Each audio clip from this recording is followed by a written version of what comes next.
3 years ago, in the face of life and death, I saved a woman who was being hunted down. To save her, I was stabbed several times and nearly lost my life in a cold alley. She cried and vowed to repay me, begging me to marry her. Out of mutual sympathy, we got married. Little did I know, my wife was the daughter of a billionaire. When I accompanied her to her prenatal checkup, the billionaire father appeared and gave me two choices. The first, take 10 million and leave, never to have any connection with them again. The second, stay, but with no share of the family fortune, and the child must take the mother's surname. My wife was already 7 months pregnant, and I chose the second option. I thought my sincerity would move her, but she ended up falling for the rich young man who came with her father. She blamed me for ruining her right to pursue love and accused me of being an obstacle, shouting angrily at me, "How dare a poor man like you be with someone like me, a princess?" Behind my back, she aborted our 7-month-old child, poisoned me slowly, and finally, she personally removed my oxygen mask. Before I died, I asked her if she had ever loved me. She sneered, "Never." I died with resentment. When I opened my eyes again, I was reborn. This time, I chose to let her go. Chapter 1. 2 options. First, take 10 million and leave my daughter. You can ask for anything you want. Second, you can stay, but the wealth must be notarized, and you won't get a penny. The child will take the Han family surname. That suffocating feeling seemed to have disappeared. This scene felt so familiar. Wasn't this Peter Han, the billionaire of City A?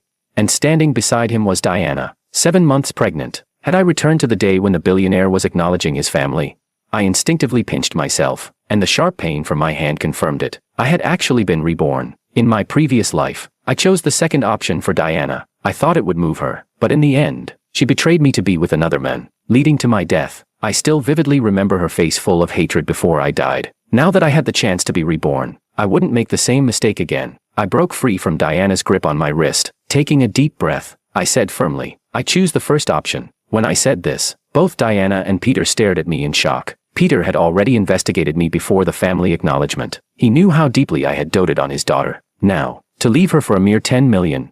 Peter hadn't expected me to choose this. He spoke again, confirming, "Are you sure? Diana is 7 months pregnant. If you leave, I will have someone force her to abort the child. We Han family will never allow a stray dog's offspring into our family." I was certain, even if Diana stayed with me, she would abort the child, because she would do so for another man. And before I died, Diana revealed the truth to me. Before the billionaire showed up, she had already cheated on me. So, as for whether the child was even mine, she couldn't be sure. When I first heard this, it felt like a knife to my flesh. But now, hearing it, I was surprisingly calm. I had seen through Diana's mask. To show my resolve, I raised my voice. "I'm sure I choose the first option." Once Diana snapped out of her shock, she quickly ran up to me, her eyes filled with disbelief. "Kevin, do you know what you're saying? I'm your wife. I'm carrying your child, and you're willing to abandon us for 10 million.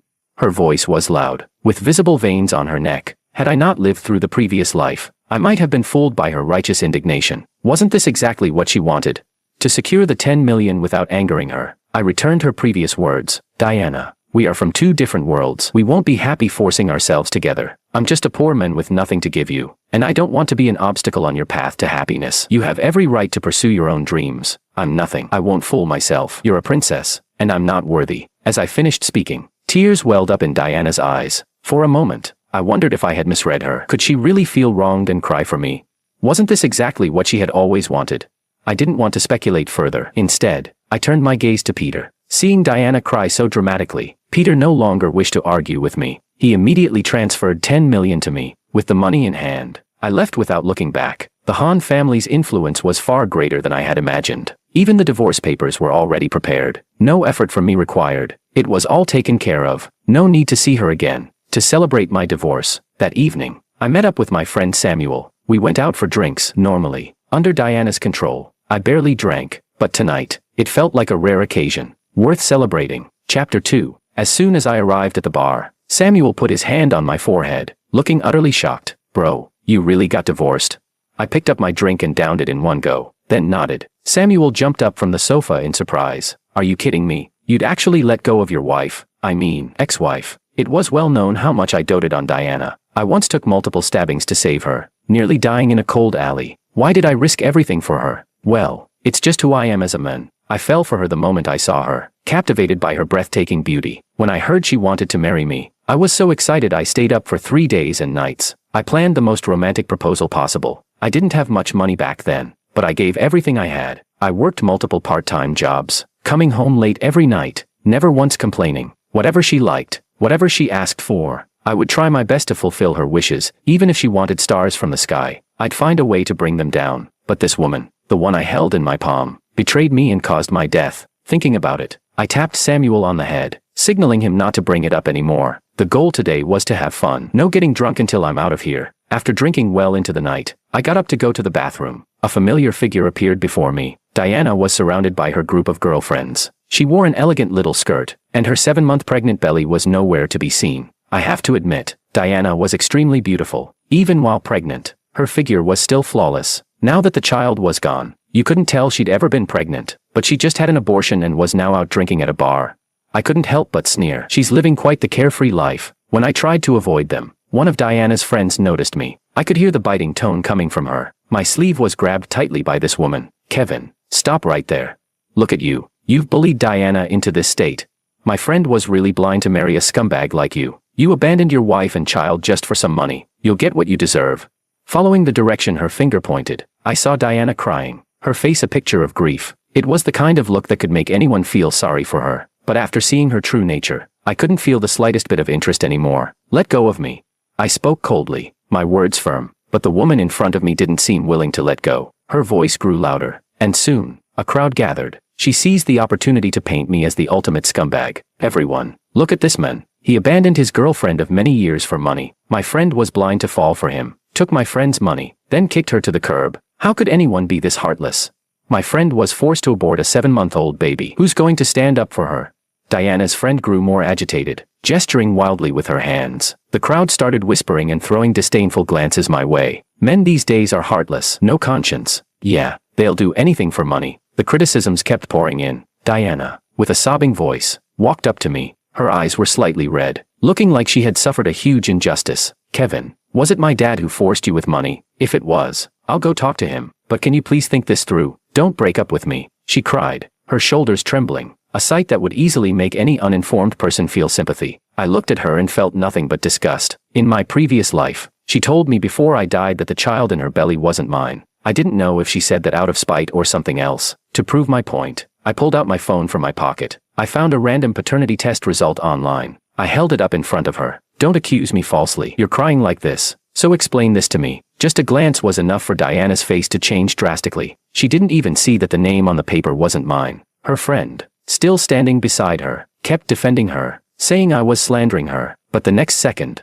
Diana hurriedly grabbed her friend's arm and quickly left the scene. Looks like that paternity test didn't even need to be done. Diana's reaction already gave me the answer. I thought I'd be heartbroken, but surprisingly, I felt an immense sense of relief instead. Chapter 3. After they left, I grabbed Samuel and we moved to another spot to keep drinking. Tonight, I wasn't going home until I was completely drunk. After this round of drinking, I'd focus on pursuing my career. In the past, I gave up the opportunity to study abroad just to stay by Diana's side. I was studying jewelry design. With my talent, I could have become a well-known jewelry designer. But now, I wouldn't let go of that opportunity again. I took the 10 million from the Hahn family and set off for Italy to pursue my career. The plane landed at Rome Fiumicino Airport. The moment the cabin door opened, the air felt so free. To quickly integrate into the local jewelry design scene, I signed up for every exhibition and seminar I could, and I lived up to my own expectations, quickly making a name for myself in the jewelry world. I even started my own brand and studio. I went from being called just Kevin to being respected as the chairman.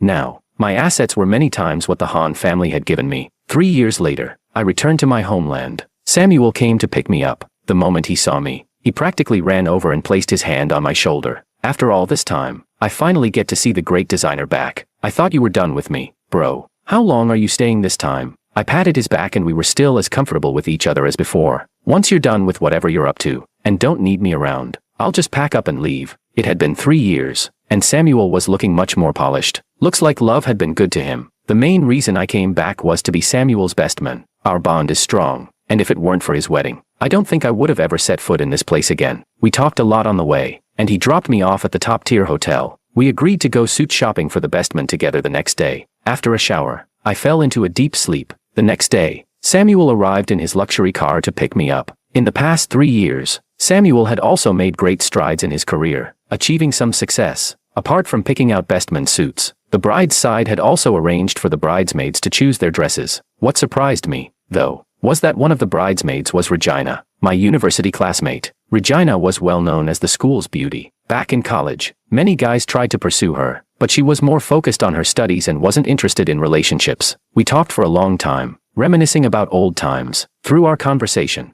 I learned that she also worked in the jewelry design industry. The recently awarded Summer Star piece was actually designed by Regina. My impression of her only grew fonder. Just as I finished changing into my suit, and she into her dress, a familiar voice rang out from behind. "Kevin, is that you? You're back." I turned around and saw a familiar face before me. It was Diana. She was wearing a white wedding dress and a delicate crown, her eyes glistening with tears as she looked at me. Seeing her like this brought my mind back to 5 years ago. 5 years ago, she was my wife, Kevin's wife. Now, she was someone else's fiancée. From the moment I stepped off the plane, news of Diana, the daughter of a city's richest family, and Dominic, the wealthy heir, getting engaged had spread everywhere. Money really does change people. In just 3 years, Diana had become even more beautiful than before. Ignoring the staff around, she rushed straight toward me, her eyes filled with mixed emotions. Her voice was a bit choked up, and she managed to squeeze out a few words. "Kevin, you're finally back. Where have you been all these years? Do you know I've been looking for you?" I shrugged off her hands that were on me. "Please, Miss Han, you have a fiancé now." She shook her head desperately, her eyes red as she seemed to want to explain something. Over the past 3 years, Diana had sent me many messages. Every one of them was a desperate plea for me to come back. I got fed up and blocked her number, but what confused me was how, after hating me so much, even wishing me dead, she suddenly started trying to win me back.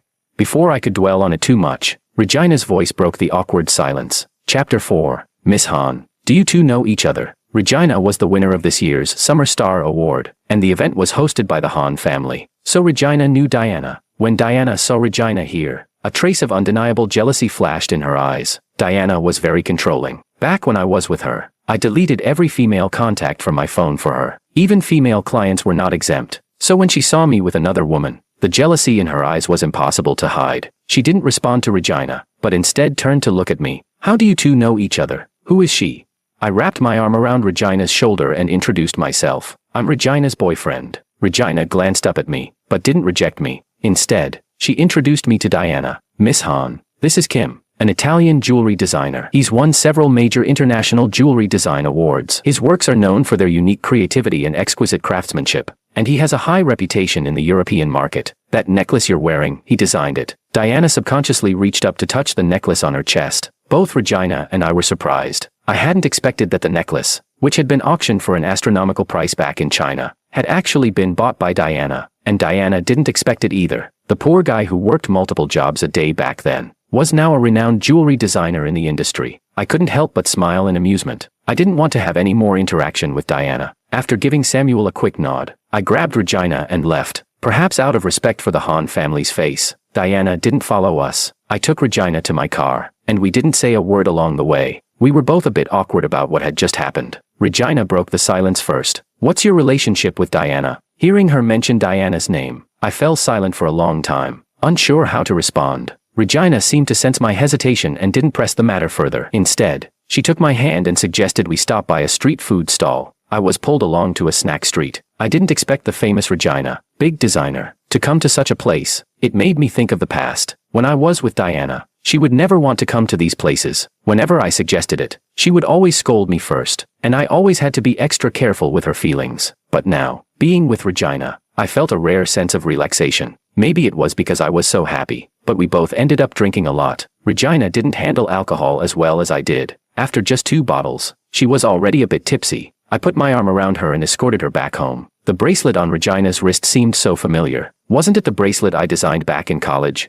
At the time, the bracelet was criticized for being ugly. I had lost confidence for a while, until it was bought by someone at an auction. That gave me the boost I needed to continue pursuing jewelry design. As her warm breath brushed against my ear, my thoughts drifted back to those memories. When I used to see this face, my heart would race uncontrollably. Regina was beautiful, but in a different way from Diana. Her beauty wasn't aggressive, but rather calm and comfortable. After I escorted her back to her home, she hugged me even tighter. This was the first time I'd held a woman in 3 years. Regina's body was soft and comfortable to hold. Beneath her delicate features, it was hard not to let my mind wander, but I restrained myself. I wouldn't take advantage of the situation. I helped her to the bottom of the building, and she collapsed softly against my chest. She mumbled quietly, "Kevin, it's been so long, I missed you." Chapter 5. When I heard her words, it felt as though I had been electrocuted. My whole body tingled. worried about her safety. I made sure she got inside her house. As soon as I opened the door, I saw a photo frame on Regina's desk. I couldn't even remember when Regina and I had ever taken a photo together. It turned out, there was someone who, like me, hadn't forgotten about Kevin. After this incident, my relationship with Regina seemed to have grown much closer. We would often chat and brainstorm, exploring jewelry design inspirations together. She even cooked for me, making all sorts of delicious dishes. This was a scene I had imagined countless times. During the time I was with Diana, it felt like I had never truly experienced any of this. One day, I invited Regina to watch a movie with me. In the dim light, she leaned in close and asked softly, "Kevin, what kind of girl do you like?" At that moment, my heart raced. I was just about to answer, but the proposal happening in the theater interrupted us. We both clapped for the newlyweds from the side. When we got home, I kept thinking about that question. If I had another chance, how should I answer Regina? I thought it should be. My thoughts were interrupted when Regina called me. As soon as I answered, I could hear the excitement in her voice. "Kevin, I have good news to tell you. A major client has invited me to be their exclusive designer." I could feel just how thrilled she was at that moment. I knew the value of becoming an exclusive designer. Not only would she earn royalties, but she wouldn't have to worry about her designs not being in demand. Such a position meant working with influential figures, and the brand fees and design fees would be a fortune. More importantly, it would give her immediate international recognition. This was the ultimate dream for many designers. Regina told me that the client would meet her in the afternoon. She was a little nervous and asked me to accompany her. I promised her I'd wait downstairs. After driving to the building, Regina went up. I was just about to deliver her phone to her when I witnessed a scene. Inside the private room sat Diana, her arms crossed in an overbearing manner. "Do you know what kind of relationship Kevin and I have? You're constantly around him. How disgraceful. If you leave him, I'll consider working with you. Otherwise, I'll make sure you're blacklisted in the industry. You'll have no place in the jewelry world." I honestly hadn't expected that Regina's client would be Diana. I'm sure Regina hadn't expected it either. Diana offered generous terms, and I overheard everything clearly from outside the door. I doubt anyone could refuse these conditions. It reminded me of the time when Peter used 10 million to force me to leave Diana. My hand unconsciously fell by my side. To Regina,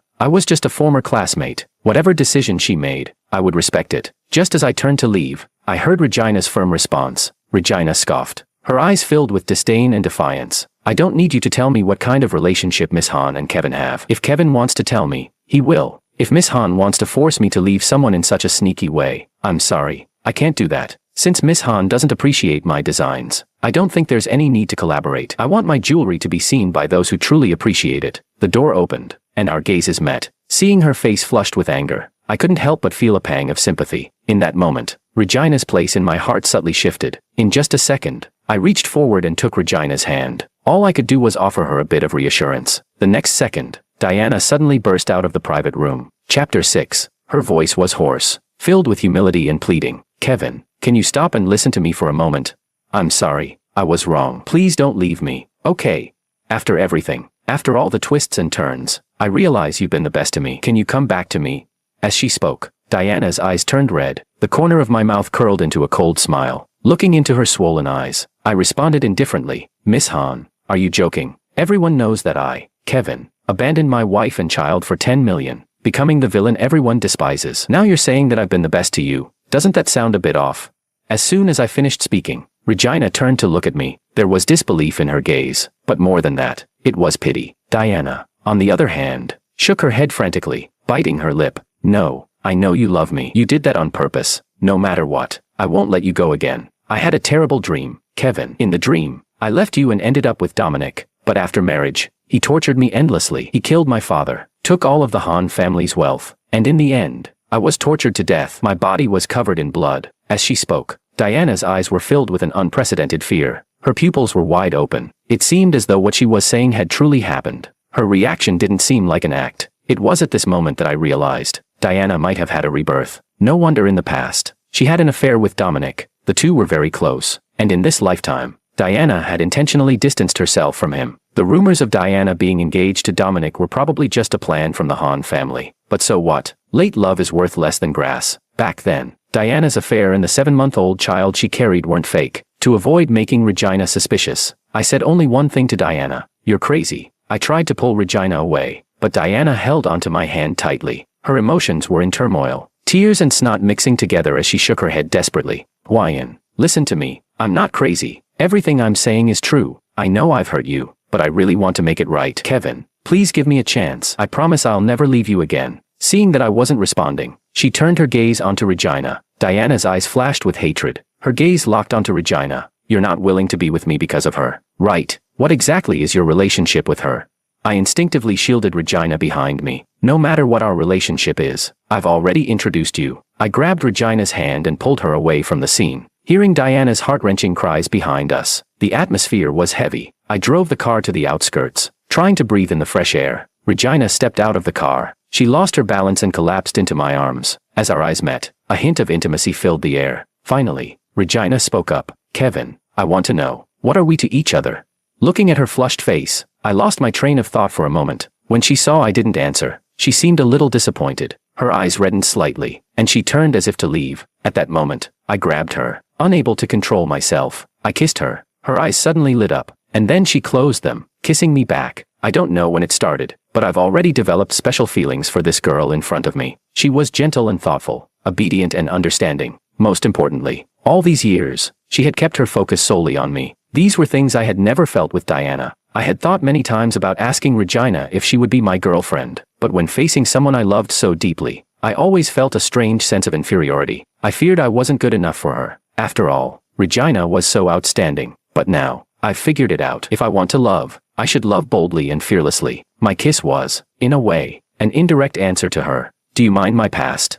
Regina shook her head. I only care that your future doesn't exist without me. Hearing her answer, I felt a happiness I had never experienced before. We quickly confirmed our relationship. Regina shared a lot about her past with me. It turned out that she had already developed feelings for me during university. Even the company she applied to for her job was the same one as mine. But she didn't wait for me, because that year, I was already being pursued by Diana. After that, as we spent time together, we got married. When Regina found out I had married, she went abroad to love someone for 3 years, and then here they've married. It was like a knife cutting through her flesh. Luckily, it was during this time abroad that Regina's career took off. At a young age, she became a well-known designer in the industry. Just as I had guessed, the bracelet on her wrist was one she bought for me. Upon hearing this, I couldn't help but kiss Regina's forehead. Back then, I did have feelings for the campus beauty and talented girl. If one of us had been more proactive back then, perhaps things wouldn't have happened the way they did. But fortunately, fate gave me a second chance. It allowed me not to miss her again and gave me another opportunity to experience true love.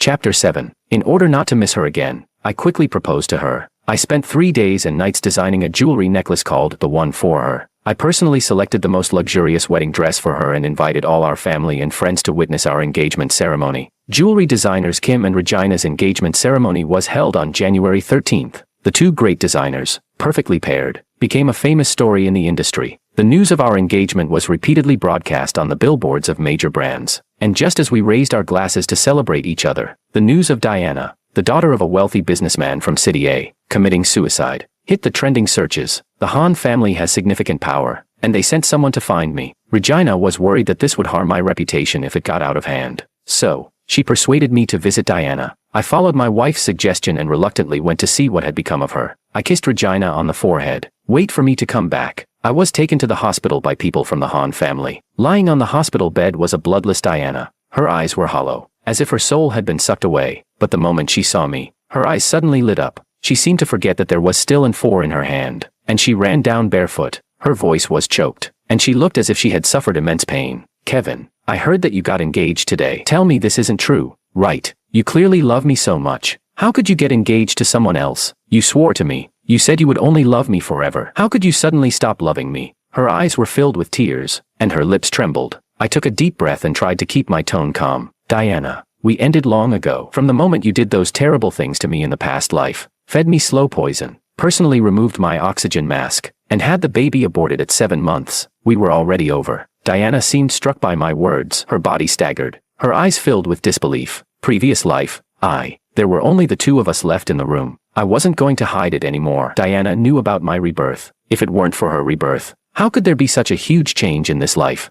Upon hearing my words, Diana let out a painful scream. Her heartbreaking sobs filled the entire room. She knelt in front of me, begging with a trace of pleading. Kevin, I'm sorry. In the past life, I did so many things to hurt you. It was my fault. I'm not human. But this life, I know I've made a mistake. Can't you really forgive me and give me another chance? I looked at Diana kneeling in front of me, with no hesitation in my heart. The painful memories of the previous life felt like knives stabbing into my heart. Not everything can be repaired with just an apology. Diana, you shattered my love for you with your own hands. Diana raised her head, her face covered in tear stains, her eyes full of despair and helplessness. Kevin, I've really changed. After being reborn, I've been repenting day and night. I know my sins are unforgivable, but I really don't want to lose you again. Teach me, what do I have to do for you to forgive me? I scoffed coldly. No need. I now have someone I want to protect for a lifetime. There is no possibility for us anymore. Diana had no response, only crying incessantly. Her body trembled violently from the pain. I didn't pay her any more attention, thinking about Regina waiting for me downstairs. I couldn't wait to see the person I loved. When I rushed out of the hospital, I saw the one I loved the most. Regina was smiling like a flower. We embraced each other with deep affection. Regina was much more thoughtful and caring than I had imagined. Since we got engaged, she had been taking great care of my life. Not only that, she also placed a lot of importance on my family. She often brought large and small bags of things to my family. She won unanimous praise from our friends and family. Half a month later, we got our marriage certificate. After leaving the Civil Affairs Bureau, I tightly held Regina's hand. Looking at those two red marriage certificates, my heart was full of joy and emotion. Regina leaned on my shoulder, her face beaming with happiness. Kevin, we finally became a family. I lowered my head and gently kissed her forehead. Yes, Regina. From now on, we'll stay this happy forever. That same day, I received a call from an unknown number. It was Diana. I was about to hang up when she said, Kevin, listen to me. I promise, after this call, I'll never disturb you again. Thinking she would never bother me again, I gritted my teeth and decided to listen. Diana's voice on the other end was very soft. Kevin, today I saw you and Regina enter the Civil Affairs Bureau. This scene felt so familiar, just like 5 years ago when you held my hand and took me in. That day, I was so happy. And I think Regina must be feeling the same way I felt back then. I know I did so many things to hurt you. I have no face to ask for your forgiveness, but I want to correct what I said in my past life. I told you I never loved you. That was a lie. What I want to tell you is that I really loved you. I just realized too late. I wish you and Regina all the best. I will never disturb you both again. Before the call ended, I heard someone on the other side scream, with a loud bang. Diana stopped responding. The next day, a hot news story was shared across major media outlets. Diana, the daughter of a wealthy family, had committed suicide by drowning in the river due to a love tragedy. The culprit turned out to be her fiancé, Dominic. Before her death, Diana left evidence of Dominic's infidelity on the bridge. Peter, upon hearing this, was furious and immediately ordered a citywide search for Dominic. When they found him, he wanted to tear him to pieces. I knew that this was also Diana's last act for me in this life. She knew that after her death, Peter would surely blame me. So, she pointed the finger at Dominic, and in the previous life, after I died, it was also Dominic who had caused Diana's death. Finally, the story of Diana and I came to an end. I lay on the soft big bed, holding Regina. Waking up, the first rays of the morning sun shone on us. The story of Regina and I was just beginning. Regina hugged me and coquettishly asked, Honey, do you want a boy or a girl? I gently bit her lip and lovingly replied, As long as it's your child, I'll love it.